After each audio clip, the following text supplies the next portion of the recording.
Shalom, selamat malam saudara-saudara yang terkasih di dalam Tuhan. Kita patut bersyukur karena malam hari ini Tuhan masih melindungi kita, sehingga kita kembali dapat mengikuti belajar Alkitab interaktif online yang diadakan oleh Uni Indonesia Kawasan Barat.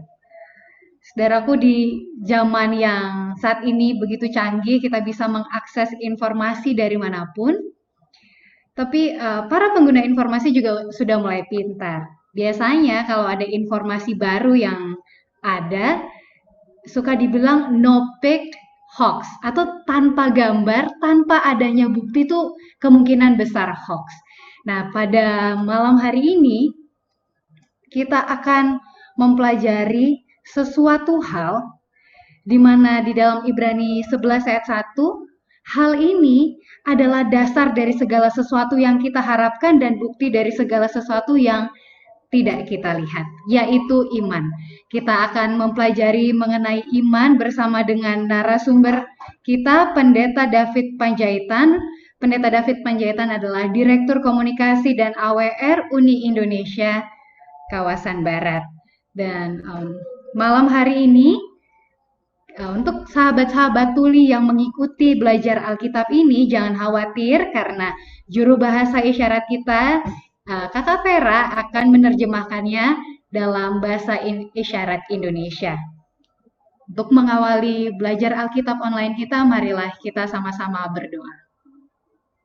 Tuhan Allah yang baik, Allah yang maha pengasih, terima kasih ya Tuhan karena berkat dan rahmat-Mu saja malam hari ini Engkau berikan kami kesempatan untuk sama-sama belajar akan firman Tuhan. Kiranya Engkau melembutkan hati kami, kiranya Roh Kudus mau mengajarkan kami, membantu kami untuk memahami dan melaksanakan kehendak Tuhan dalam kehidupan kami. Berkati juga narasumber kami, Pendeta David, kiranya Engkau berbicara melalui hamba-Mu ini, taruhlah kata-kata yang baik dalam bibirnya supaya kami dapat memahami akan firman Tuhan dan merasa terberkati. Terima kasih ya Tuhan, dalam nama Yesus kami berdoa. Amin. Sebelum Pendeta David akan menyampaikan firman Tuhan, ada yang perlu saya sampaikan untuk saudara-saudara yang rindu untuk didoakan atau belajar lebih lanjut, dapat menaruh komentar di Zoom, di ruang chat Zoom atau juga di kolom komentar Facebook dan YouTube. Atau juga apabila saudara-saudara memiliki pertanyaan, bisa juga ditaruh di kolom komentar Zoom, Facebook, dan YouTube Uni Indonesia Kawasan Barat. Dan malam hari ini juga kita akan menjawab pertanyaan yang masuk kemarin. Pendeta David akan menjawab pertanyaannya. Marilah kita mempersiapkan hati dan pikiran kita untuk mendengarkan dan menerima firman Tuhan yang disampaikan oleh Pendeta David Panjaitan. Terima kasih, Gaby. Selamat malam bagi kita semua yang ada di Zoom, di Facebook, ataupun di YouTube.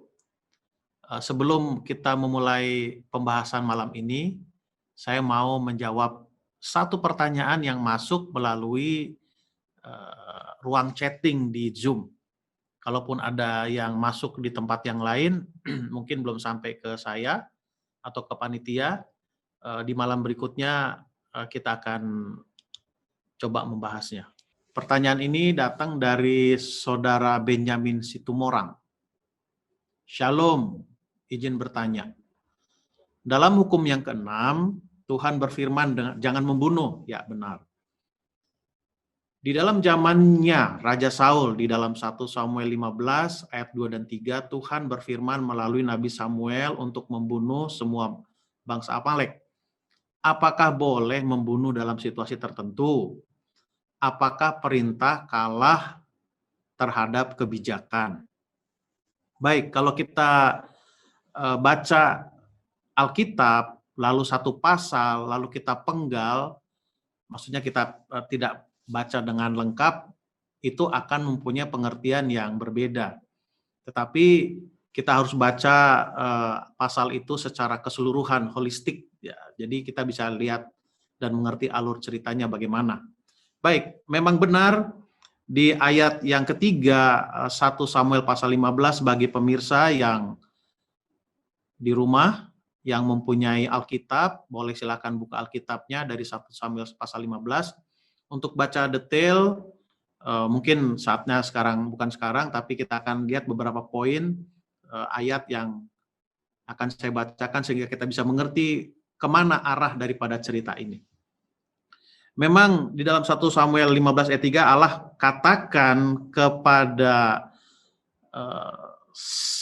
Samuel, kepada Saul melalui Samuel maksud saya, dikatakan demikian. Jadi pergilah sekarang, katakanlah orang Amalek, tumpaslah segala yang ada padanya dan janganlah ada belas kasihan padanya. Bunuhlah semuanya, laki-laki maupun perempuan, kanak-kanak maupun anak-anak yang menyusu, lembu maupun domba, unta maupun keledai. Jadi perintahnya jelas, kalahkanlah, bunuh semuanya. Itu perintahnya jelas. Tapi apa yang dilakukan oleh Saul? Ayat 9. Tetapi Saul dan rakyat itu menyelamatkan Agag. Perintahnya kalahkan, bunuh. Itu perintahnya jelas. Apa yang terjadi? Saul dan rakyat itu menyelamatkan Agag, kambing domba dan lembu-lembu yang terbaik dan tambun. Pula anak domba dan segala yang berharga tidak mau mereka merumpas semuanya itu, tetapi segala hewan yang tidak berharga dan yang buruk itu ditumpas mereka. Jadi perintahnya jelas, kalahkan, tumpas.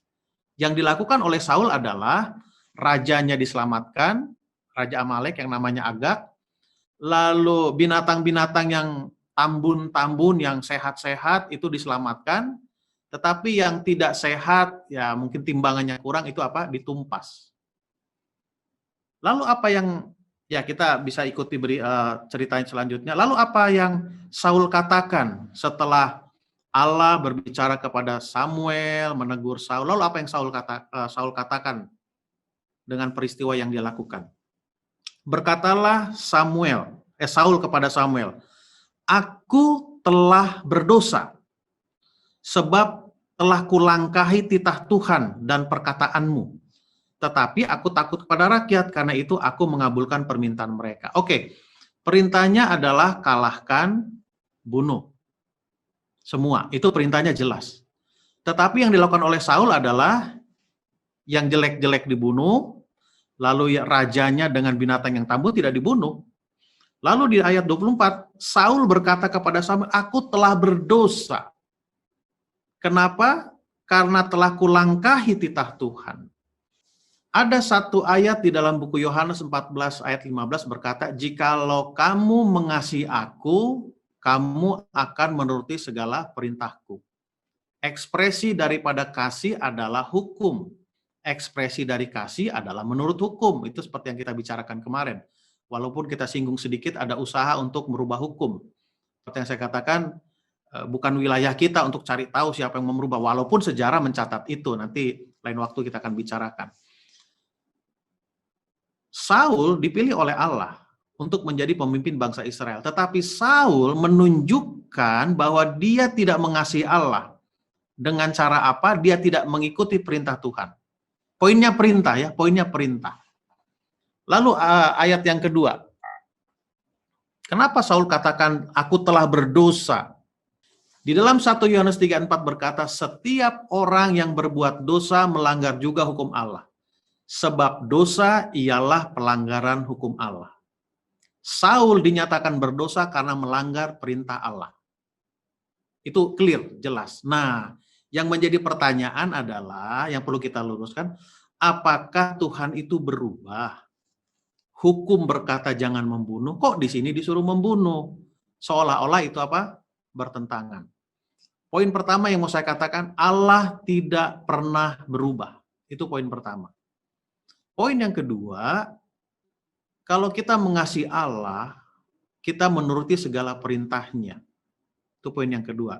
Lalu poin yang ketiga adalah, dosa adalah melanggar perintah Tuhan. Oke, Tuhan tidak pernah berubah. Saya ambil ilustrasi untuk dapat mengerti poin yang saya maksud. Oke, di seluruh dunia, bisa tidak bisa bawa kendaraan, tahu bahwa di persimpangan 4 ada traffic light, lampu merah, itu lampu merah harus berhenti. Bisa tidak bisa bawa kendaraan, itu tahu. Tetapi sekali waktu pada saat lampu merah, lalu polisi berdiri di sana, katakan kepada rombongan kendaraan yang berhenti lampu merah, ayo jalan, jalan. Apa yang kita lakukan?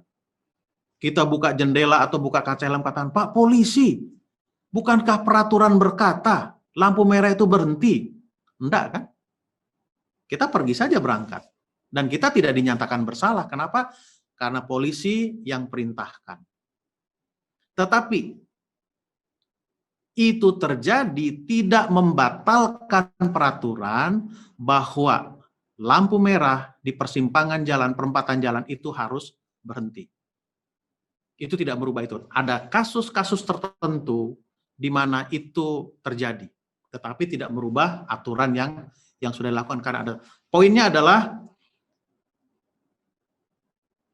yang mana kita turut, si pemberi aturan atau aturannya itu. Tentu kita harus lebih menurut kepada si pemberi apa? Pemberi aturan. Karena pertanyaan itu, apakah boleh membunuh dalam situasi tertentu? Kalau Allah tidak pernah perintahkan, jangan coba-coba membunuh. Poin saya perintah, poin saya adalah perintah. Ya, poin saya adalah apa? Perintah. Kalau Tuhan katakan itu, ya kita lakukan. Kalau Tuhan tidak katakan, jangan lakukan. Nah, yang sering jadi persoalan sekarang adalah kita jarang mengetahui, jarang mencari tahu yang mana perintah Tuhan, mana yang bukan perintah Tuhan. Itu yang sering menjadi apa? Menjadi persoalan yang terjadi dalam kehidupan kita sebagai apa? Manusia. Oke, saya pikir itu jawaban saya dari pertanyaan Saudara Benyamin Situmorang. Mudah-mudahan bisa menanggapi, membuka pikiran sedikit, walaupun tidak semua, tidak sempurna jawaban yang saya berikan. Karena kalau sudah sempurna semua, tidak ada lagi pertanyaan apa yang berikutnya. Itu Gaby dan pemirsa, saya punya jawaban. Kita akan masuk ke pelajaran kita tentang iman. Oleh karena itu kita kembali tunduk kepala dan kita berdoa. Tuhan Bapa kami di sorga, terima kasih karena kami telah tiba di malam kedua di pekan ini untuk mempelajari firman-Mu tentang iman. Buka hati dan pikiran kami, hadirlah Roh Kudus di hati kami agar kami bisa mengerti pekabaran yang akan kami dengarkan malam ini. Di dalam nama Tuhan Yesus kami berdoa dan mengucap syukur. Amin. Kembali selamat malam bagi kita semua, senang bisa bertemu saudara-saudara, walaupun melalui virtual ini. Tidak pernah kita bayangkan tahun lalu atau sekitar 8 bulan yang lalu sebelum terjadi COVID, kita akan selalu menggunakan virtual seperti ini. Belum pernah kita bayangkan bisa melihat muka satu dengan yang lain melalui alat yang canggih. Saya tadi lihat sebelum acara kita mulai ada saudara-saudara kita dari Samosir. Salam buat saudara-saudara dari Samosir. Saya melihat satu akun dari Pendeta Amron Situmorang. Banyak di sana umat-umat yang rindu untuk mempelajari apa? Firman Tuhan. Tolong Pendeta Situmorang sampaikan salam saya kepada saudara-saudara yang ada di Pulau Samosir dan juga di tempat-tempat yang lain yang tidak bisa saya sebutkan satu persatu. Baik, saudara-saudara, tadi malam kita sudah bicarakan usaha merubah hukum. Fokus saya adalah bukan mencari siapa yang merubah, bukan mencari bagaimana cara merubahnya. Fokus saya adalah kita harus cari tahu mana yang aslinya. Setelah kita tahu aslinya yang mana, sesuai dengan buku panduannya, maka siapapun yang merubah, bagaimanapun cara merubahnya, kita akan lebih mudah untuk apa? Untuk mendeteksinya. Seperti yang Gaby katakan tadi ya, sesuatu berita tanpa gambar itu sulit untuk dipercaya. Harus ada bukti. Nah sekarang malam ini kita akan bicarakan sepertinya sesuatu yang bertentangan atau tapi kita akan lihat benang merahnya. Baik, judul pembicaraan kita malam ini atau judul pembahasan dan pelajaran kita malam ini adalah singkat saja, iman. Dan ini satu hal yang sangat mendasar sekali. Tadi Gaby sudah singgung bahwa kalau kita membicarakan iman, sering kita ambil satu ayat panduan dari buku Ibrani pasal yang ke-11 ayat yang pertama. Baik, kita konsepnya belajar, pemirsa ya. Kita konsepnya belajar, bukan konsepnya berkhotbah, sehingga saya berusaha untuk membuat suasana ini seperti ruang belajar. Oke. Ibrani 11 ayat yang pertama berkata, iman adalah dasar dari segala sesuatu yang kita harapkan dan bukti dari segala sesuatu yang tidak kita lihat.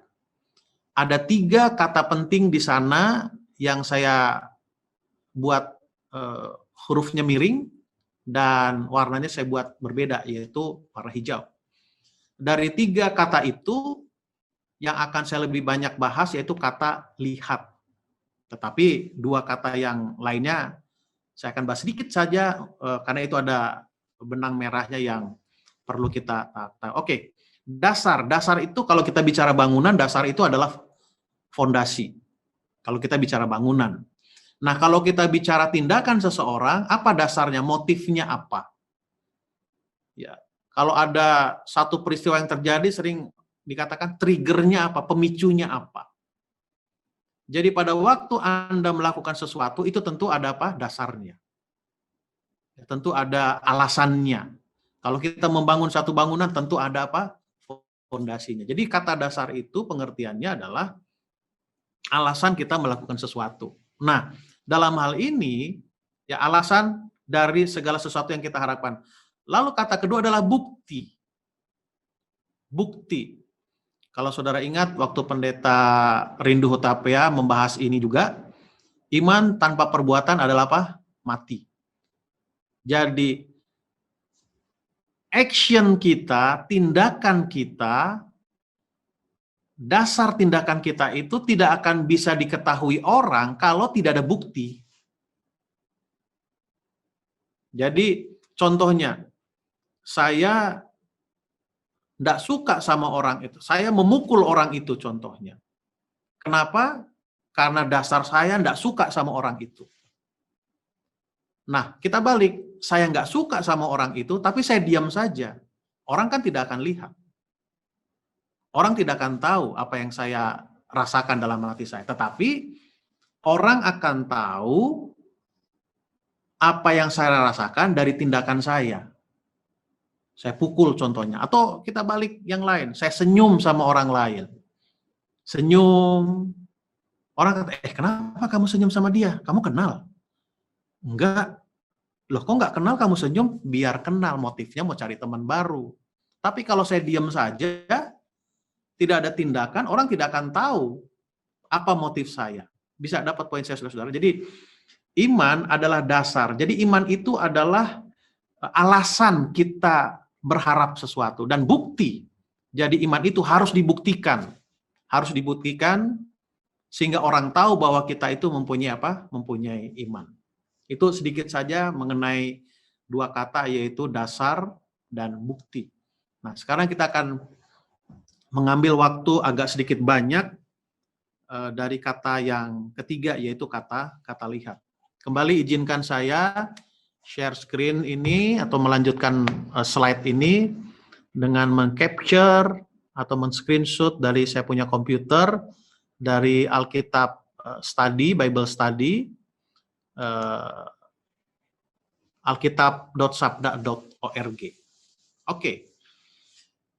Ibrani pasal 11, iman adalah dasar dari segala sesuatu yang kita harapkan dan bukti dari segala sesuatu yang tidak kita lihat.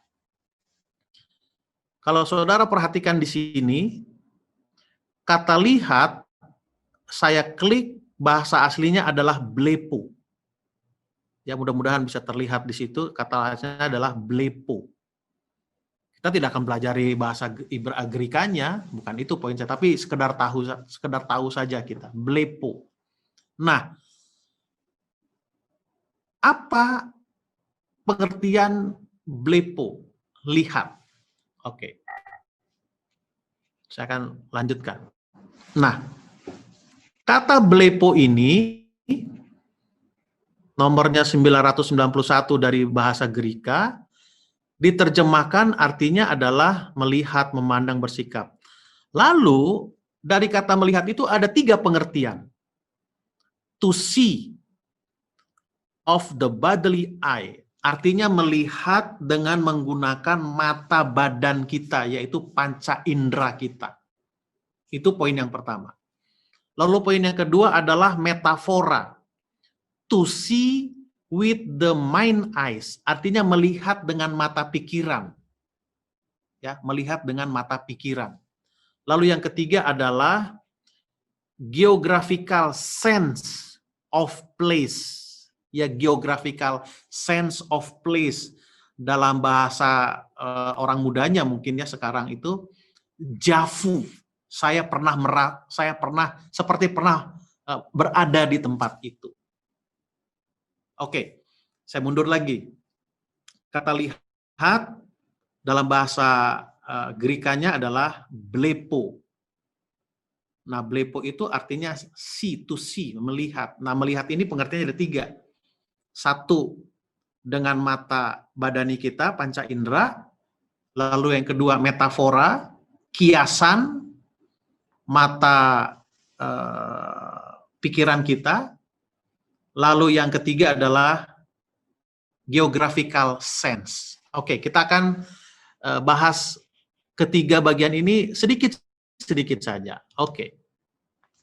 Saya cropping tadi, saya potong, lalu saya perbesar. To see of the bodily eye. Jadi kita melihat dengan menggunakan mata badan kita, panca indera ini. Ya, 5 indera. Salah satu indera adalah mata. Oke, saya akan memberikan satu pengalaman, ilustrasi untuk membuat kita mengerti tentang bagian yang pertama ini. Oke. Tahun 2009, saya masih melayani di Sumatera Utara waktu itu sebagai Direktur Pemuda dan Komunikasi. Saya punya kesempatan untuk mengikuti satu kegiatan internasional, yaitu Pathfinder Kampore yang pertama sedivisi di Filipina, di IUP. Jadi pikiran saya waktu itu, yang hadir waktu itu pada hari Sabatnya sekitar 10.000 kalau saya tidak salah ingat, dan lebih dari 13 negara yang ada di Asia Pasifik Selatan ini. Ada lebih dari 13. Jadi pikiran saya waktu hadir di sana, orang-orang yang hadir di tempat itu, yang hampir 10.000 itu, saling bisa berkomunikasi dalam arti, mereka bisa bahasa Inggris semua. Ternyata tidak. Karena ada dari Myanmar, Thailand, Laos, lalu dari Indonesia, Malaysia, banyaklah dari tempat-tempat yang lain. Pemikiran saya adalah, mereka tahu bahasa Inggris, bisa berkomunikasi tahu bahasa Inggris. Ternyata tidak semua yang hadir tahu bahasa Inggris. Ya, namanya orang muda senang mencari teman baru, tapi kenyataannya mereka tidak bisa berkomunikasi karena mereka tidak bisa bahasa Inggris. Ya. Tapi tetap keinginan mereka untuk berteman itu, mencari teman baru itu ada. Apalagi seperti saya katakan tadi, antara pria dan wanita. Lalu saya amati terus, karena saya suka mengamati orangnya. Nah, satu saat rombongan pria nongkrong di trotoar begitu, lalu lewatlah rombongan wanita. Ya, itulah dunia orang muda. Mereka ingin menegur sapa, tapi tidak bisa bahasa Inggris, tidak bisa berkomunikasi karena mereka tidak bisa. Salah satu dari kelompok mereka tidak bisa bahasa Inggris. Tapi saya perhatikan ada satu komunikasi yang mereka saling mengerti. Apalagi di dunia orang muda. Rombongan pria ini bersiul. Lalu rombongan wanita ini mengerti bahwa mereka sedang digodain lah, itu istilah sekarang. Saya perhatikan rombongan wanita ini jalan-jalan, tidak mau menoleh. Tapi setelah beberapa saat mereka menoleh, melihat kepada rombongan pria yang tadi bersiul itu. Mereka menoleh melihat rombongan pria yang bersiul dengan menggunakan mata badan mereka. Di sana lihat di bagian yang kedua, have the power to sing. Artinya kita punya satu kekuatan, satu otoritas untuk menyatakan lihat atau tidak. Ya, lihat atau tidak. Itu satu bagian blepo, lihat dengan menggunakan mata badan kita. Oke. Kalau kita masukkan kepada Ibrani pasal 11 ayat yang pertama, jadi bunyinya akan seperti ini, saudara-saudara. Iman adalah dasar dari segala sesuatu yang kita harapkan dan bukti dari segala sesuatu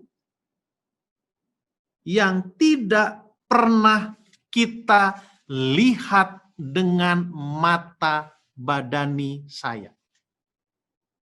Kalau kita masukkan pengertian ini kepada ayat yang tadi. Jadi itu adalah iman. Tidak pernah saya lihat dengan mata badani saya. Oke, bagian yang kedua. Metafora. Melihat dengan mata pikiran kita.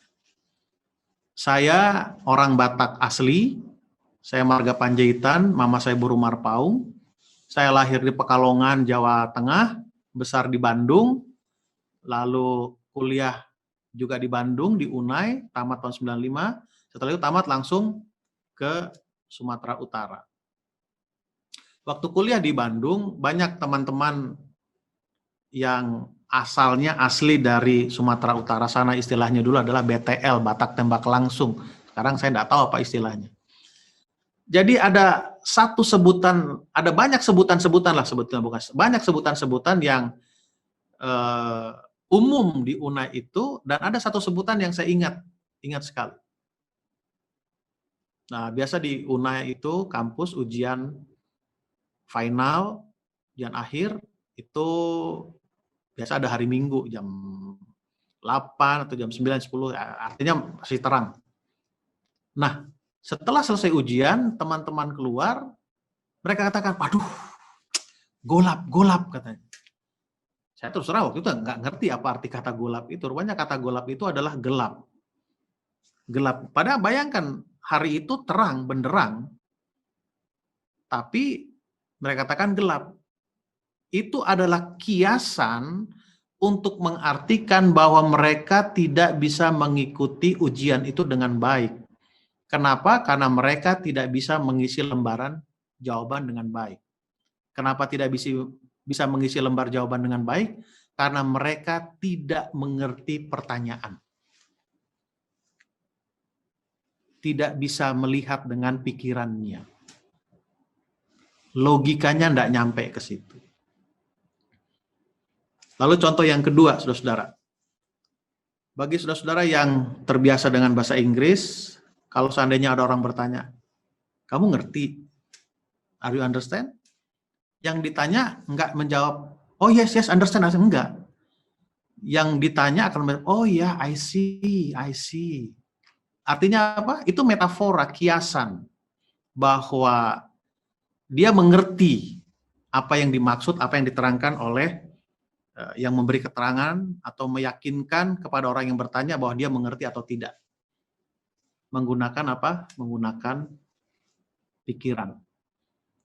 Itu makna dari metafora blepo, melihat. Nah, kembali kalau kita masukkan kepada ayat tadi, Ibrani 11 ayat yang pertama, saya lihat di chat ada yang bertanya, Ibrani pasal berapa? Saya ulangi, Ibrani 11 ayat yang pertama. Jadi ayatnya bunyinya begini.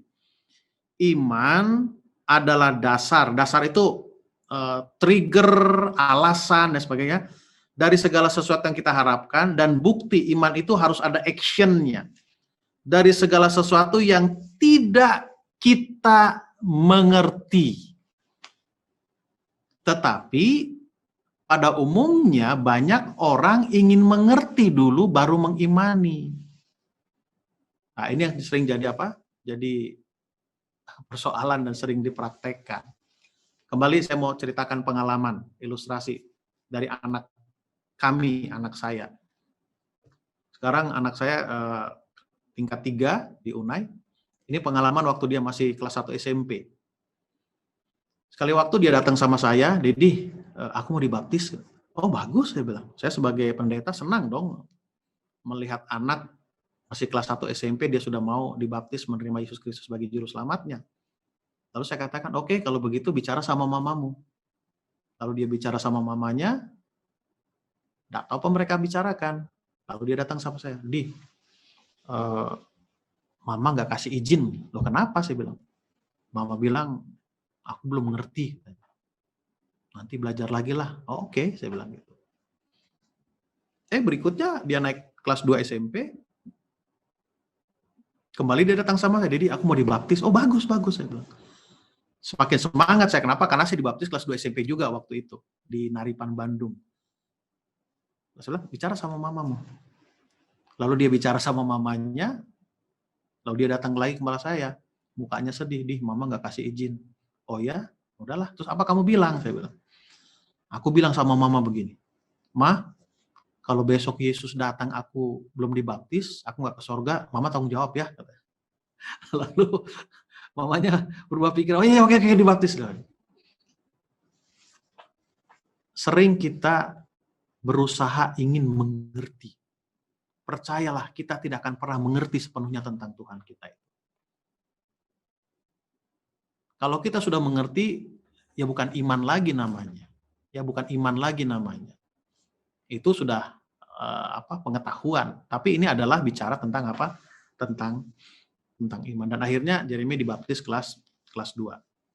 Jadi kembali, kalau kita masukkan pengertian ini, blepo, lihat, yang ketiga ini adalah iman adalah dasar dari segala sesuatu yang kita harapkan dan bukti dari segala sesuatu yang kita nggak ngerti.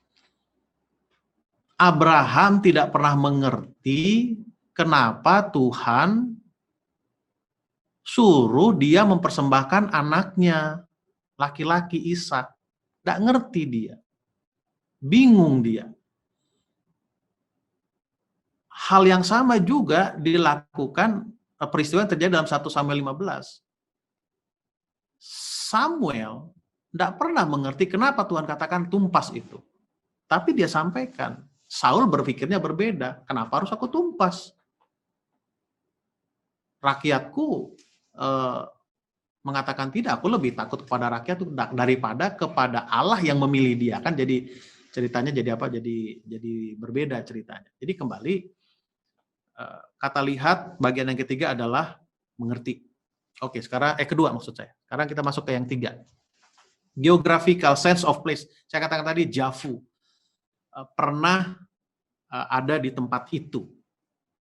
Kembali saya mau cerita pengalaman. Maaf saya banyak cerita pengalaman. Ini kan namanya belajar ya. Belajar, membahas sedikit, lalu beberapa ilustrasi untuk kita lebih mudah untuk apa?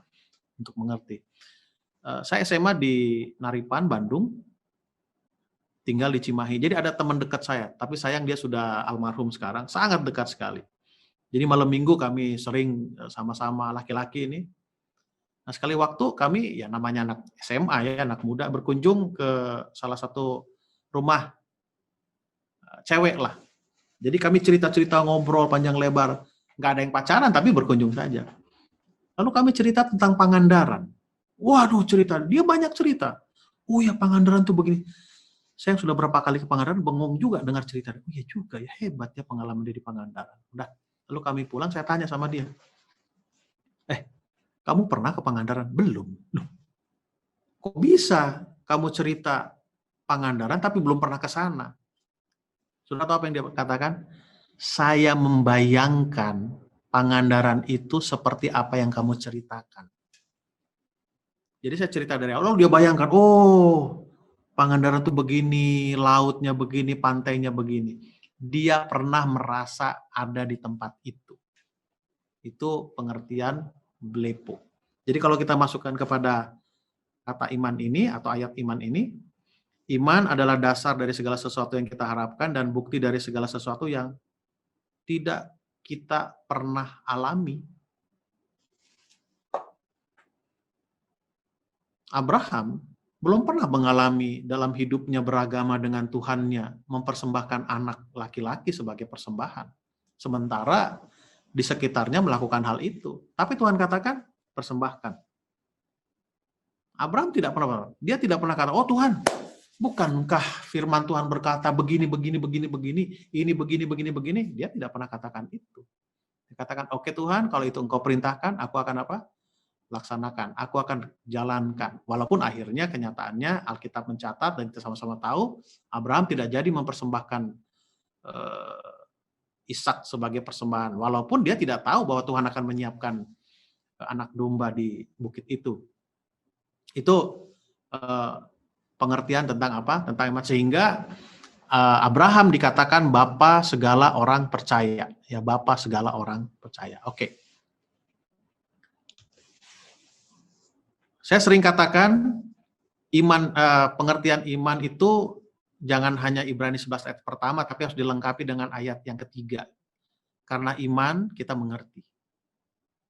Ya, tadi iman adalah dasar, motivasi apa? Pemicu kita melakukan sesuatu. Iman tanpa perbuatan itu mati. Lalu setelah kita lakukan baru kita mengerti, oh ini maksudnya. Abraham baru mengerti setelah dia, oh ini maksudnya, oh ini maksudnya, ya ini maksudnya. Apa yang Tuhan perintahkan, dilakukan, setelah kita lakukan baru kita akan apa? Akan mengerti. Oke. Pertanyaan berikutnya, saya dalam bentuk pertanyaan, bagaimanakah iman yang hidup itu? Pendeta Hutapea beberapa waktu yang lalu dia sudah singgung, Yakobus 2 ayat 17. Demikian juga halnya dengan iman. Jika iman tidak disertai perbuatan, maka iman itu pada hakikatnya adalah apa? Mati. Saya pikir sama ayat ini pengertiannya dengan Ibrani 11 ayat yang pertama. Iman adalah dasar dan bukti dari segala sesuatu yang belum pernah kita lihat dengan mata kita, belum pernah kita mengerti dengan pikiran kita, dan belum pernah kita alami. Itu adalah apa?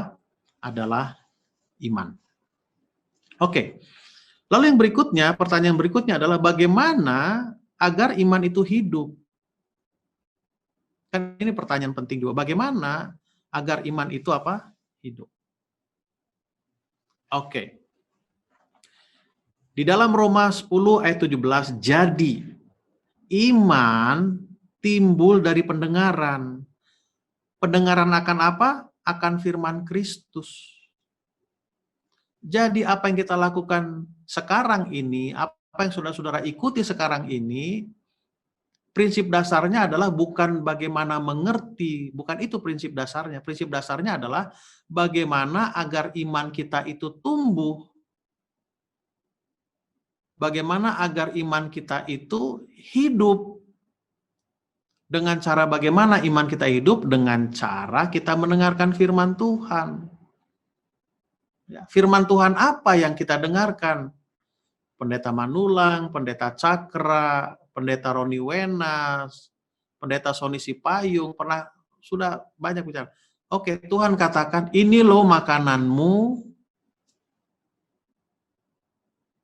ini loh pakaian yang harus kamu gunakan, ini loh agar kamu hidup sehat. Itu adalah yang Tuhan katakan, firman Tuhan. Ada isinya perintah, ada isi himbauan. Kita lakukan itu. Ya, contohnya bicara tentang kesehatan, besok kita bicara tentang kesehatan, tentang makanan. Saya lakukan itu, ya, pemicunya, itu kan pemicunya saya lakukan. Bukti saya mempunyai iman, saya tunjukkan dengan melakukan. Dengan saya lakukan itu, baru saya, oh iya ya, tumbuhlah iman itu. Oh iya ya, oh iya ya, oh iya ya. Tapi kalau saya tidak lakukan, saya tidak mendengar, berarti saya tidak melakukan, berarti saya punya iman itu tidak hidup. Itu pengertian daripada apa? Daripada ayat ini. Jadi poinnya adalah bagaimanakah agar iman itu apa? Hidup. Mari kita mendengarkan akan firman apa? Firman Kristus. Salah satunya seperti yang kita lakukan sekarang ini. Ya. Saya menarik dengan kata mendengar ini. Kenapa tidak dibilang dengan membaca? Ya. Ada orang buta huruf. Saya tidak bisa baca. Memang ada orang tidak bisa mendengar. Tetapi seperti yang kita lakukan sekarang, ada yang membantu untuk menerangkan, menerjemahkan dalam bahasa isyarat, walaupun mereka tuli, tapi mereka bisa dengar metafora. Memang ada yang buta, tidak bisa. Ada alat tulis braille, mereka bisa mendengar juga secara apa? Secara metafora. Jadi pertanyaannya adalah bagaimanakah agar iman itu hidup? Semakin banyaklah kita dengar, semakin hiduplah iman kita. Dan iman itu akan hidup kalau kita apa? Ekspresikan dalam tindakan kita dalam kehidupan kita sehari-hari. Oke. Pertanyaan berikutnya, untuk apa iman itu? Fungsinya apa? 1 Yohanes 5 ayat 15. Dan inilah keberanian percaya kita kepadanya, yaitu bahwa ia mengabulkan doa kita. Jikalau kita minta sesuatu kepadanya menurut kehendaknya. Jadi fungsi iman itu, tadi iman itu adalah dasar ya. Kalau bangunan fondasi, kalau saya melakukan sesuatu berarti pemicunya. Jadi pemicu inilah yang membuat saya berani datang kepada siapa? Kepadanya. Nya di sana adalah huruf besar, berarti Tuhan kita, Allah kita, Yesus Kristus. Kenapa kita berani datang kepadanya? Kalau kita tidak kenal tentang Yesus Kristus melalui pendengaran kita, melalui firman Tuhan, kita tidak berani datang kepada Yesus Kristus. Nah, kembali saya berikan contoh, ilustrasi, apa yang kami alami. Maaf kalau saya banyak ceritakan anak kami. Saya nggak mau ceritakan anak orang, nanti salah cerita, repot. Dan belum tentu juga senang anaknya diceritakan. Saya ingat anak kami, Jeremy, masih tingkat 1 waktu semester 1. Satu ketika dia datang sama saya, dia sedih, dia bilang, "Dedi, nilaiku jelek," katanya. "Kenapa?" "Iya, gini." "Berapa nilainya?" Saya bilang, "Segini." "Nah, terus apa yang sudah kamu buat?" "Nah, gini. Pokoknya dia sedih lah. Lalu saya tanya, "Siapa dosennya?" "Si Anu." Saya ingat, oh ini kan kakak kelas saya di Unai. 1 tahun. 1 atau 2 tahun lah tepatnya itu. Dan saya tahu dia baik. Lalu saya katakan kepada Jer, kamu pergi ke sana. "Ah, enggak. Pergi ke sana." Lalu saya katakan, dia itu baik orangnya. Dari mana dia tahu baik dia? Dia dikenal sama dia. Pergilah. Bicaralah. Terangkan baik-baik. Dengan pergumulan, minggu depannya saya tanya, "Jer, kamu sudah pergi?" "Ah, enggak, aku enggak mau pergi."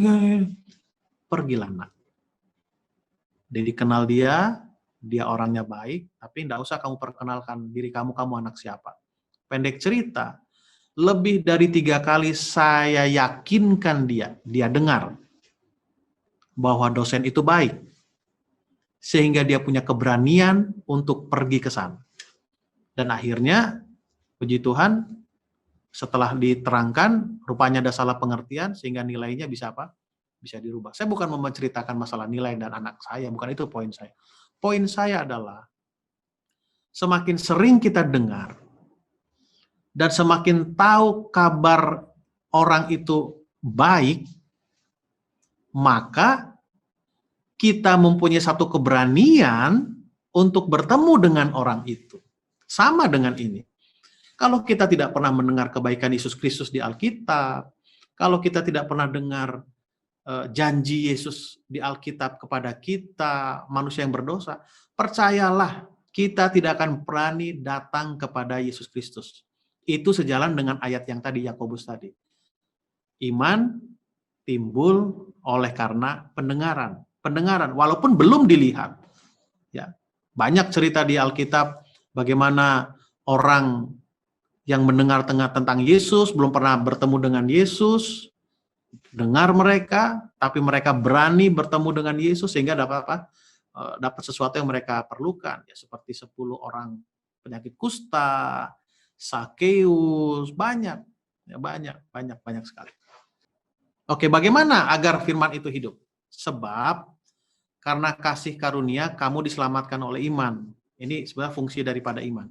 itu bukan hasil usahamu, tetapi pemberian siapa? Pemberian Tuhan. Kita diselamatkan oleh kasih karunia. Itu jelas. Tidak ada usaha kita. Tetapi kasih karunia ini tidak bisa kita sambut, tidak kita terima kalau kita tidak mempunyai iman. Apa iman itu tadi?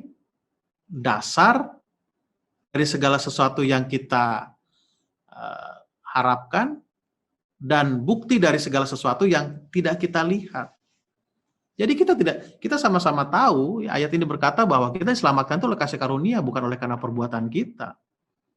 Itu jelas. Tetapi kita tidak bisa mengimani itu kalau kita tidak pernah dengar.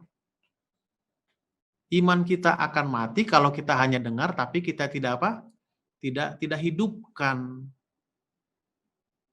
Itu pengertian daripada daripada iman. Baik, saudara-saudara pemirsa dimanapun Anda berada, saya akan masuk kepada slide yang terakhir. Saya akan masuk kepada kesimpulan. Mudah-mudahan apa yang saya sampaikan dari awal itu benang merahnya, linknya itu bisa saudara-saudara dapat sehingga untuk belajar berikutnya lebih mudah untuk dimengerti. Oke. Kesimpulan. Iman adalah respon kita atas panggilan Allah tanpa pernah kita lihat. Kita belum pernah lihat dengan mata. Sama seperti Abraham. Saya belum pernah lihat umat Allah, pencipta, pemilik alam semesta ini mempersembahkan korban kepada Allahnya anak sulung manusia. Saya belum pernah lihat. Tapi dia laksanakan. Respon. Lalu Abraham, saya tidak pernah mengerti kenapa Tuhan katakan itu. Dia tidak pernah berbantah-bantah dengan Allahnya. Saya bisa bayangkan, ya maaf kalau saya punya imajinasi saja, orang yang pertama paling susah dihadapi oleh Abraham bisa jadi istrinya. Saudara bisa bayangkan, lingkungan waktu itu, penyembahan agama-agama mereka tidak sama dengan Abraham. Saya bisa bayangkan Abraham katakan kita yang benar. Yang benar adalah mempersembahkan korban kepada Allah kita itu domba, anak domba, umur setahun, tidak bercacat. Itulah diajarkan oleh Abraham sebagai kepala rumah tangga, imam di rumahnya. Tiba-tiba Allah bicara kepada dia, persembahkan anakmu. Saya bisa bayangkan bagaimana pergumulan daripada siapa? Abraham. Abraham tidak seperti Saul. Saul lebih dengar apa yang dikatakan rakyatnya daripada dengar apa yang dikatakan Tuhan. Abraham lebih mendengar apa yang dikatakan Tuhannya daripada, ini imajinasi saya saja, apa yang dikatakan istrinya dan semua pegawai-pegawai. Mungkin pegawainya diam saja, tapi ekspresi mukanya bisa jadi berbeda. Tuhan katakan tidak, apa yang Allah katakan itu yang benar. Tidak pernah mengerti. Lalu Abraham katakan, aku belum pernah alami bagaimana caranya, bagaimana mempersembahkan anak kepada Allah, mempersembahkan persembahan kepada Allah kita itu bentuknya adalah anak. Belum pernah. Itu poin yang pertama, kesimpulan saya. Lalu yang kedua, pemirsa, agar iman itu hidup, iman agar hidup, banyaklah mendengar firman Tuhan. Ya, itu seimbang dengan kehidupan kita. Kalau kita banyak bergerak, banyak bekerja, kurang asupan makanan, kita sakit. Jadi biar imbang, banyak bergerak, asupan makanan juga harus seimbang. Jadi agar iman kita hidup, bukan hanya hidup, agar iman kita juga sehat, mari kita selalu mendengarkan firman Tuhan. Banyak cara, banyak media, yang bisa kita gunakan untuk mendengarkan firman Firman Tuhan. Lalu yang ketiga, kita hidup oleh iman. Kita berjalan ke depan oleh karena iman kita. Kita tidak tahu esok hari apa yang terjadi. Kita tidak tahu nanti malam apa yang terjadi. Kita tidak tahu. Tetapi kita terus berjalan. Ya, kita terus berjalan. Oleh karena apa? Karena Tuhan katakan, kalau engkau berjalan, aku akan selalu menyertai kamu. Mudah-mudahan pembelajaran malam ini khusus tentang iman dapat kita mengerti, dan saya yakin pelajaran malam ini cukup sederhana untuk kita mengerti. Tuhan berkati kita. Amin. Terima kasih Pendeta David untuk pembahasan yang telah disampaikan. Kita sekarang mengerti apa itu iman, dan tadi dari kesimpulan kita mengetahui bagaimana iman kita ini dapat dibangun dengan pertolongan Tuhan. Baiklah, demikianlah acara kita pada malam hari ini. Untuk menutup belajar Alkitab interaktif online ini, Pendeta David akan memimpin kita dengan doa. Baik, kita tunduk kepala dan berdoa. Tuhan Bapa kami di sorga, terima kasih karena kami rasakan kehadiran Roh Kudus bersama kami di malam ini untuk kembali mempelajari firman-Mu dengan tema iman ya Tuhan. Terima kasih karena kami sering terpancing, terjebak dalam suatu situasi, kami mau mengerti dulu, baru kami kerjakan dan jalankan ya Tuhan. Tetapi malam ini kami diingatkan, pada waktu kami membaca firman-Mu, mendengarkan firman-Mu, perintah-Mu, maka kami lakukan Tuhan. Dan sekali waktu kami akan mengerti apa yang Tuhan maksudkan. Terima kasih Tuhan atas pekabaran malam ini. Pertemukan kami besok hari dalam suasana yang lebih baik lagi dari malam ini ya Tuhan. Di dalam nama Tuhan Yesus kami berdoa dan mengucap syukur. Amin. Kita puji Tuhan untuk malam hari ini karena kita dapat belajar Alkitab. Dan untuk saudara-saudara yang sudah memberikan pertanyaan, hadirlah besok malam karena besok malam pertanyaan saudara-saudara akan dijawab. Dan apabila setelah mendengarkan pembahasan lengkap tadi saudara-saudara ingin bertanya, saudara-saudara dapat menaruh pertanyaan itu di kolom komentar Facebook atau YouTube, karena setelah live ini video yang terekam akan tetap ada di YouTube dan juga di Facebook, akan dijawab besok hari. Juga untuk saudara-saudara yang rindu untuk didoakan dan belajar lebih lanjut juga bisa meninggalkan pesan di kolom komentar Facebook dan YouTube. Kita bertemu lagi esok hari di jam yang sama. Room Zoom akan dibuka jam 16.45 dan kita juga bisa menyaksikan atau belajar bersama melalui Facebook dan YouTube Uni Indonesia Kawasan Barat, akan dimulai tepat pukul 19.00. Besok kita akan mempelajari mengenai kesehatan. Narasumber kita adalah Pendeta David Panjaitan. Jadi jangan lewatkan, mari kita sama-sama belajar Alkitab kembali esok hari. Tuhan Yesus memberkati kita semua.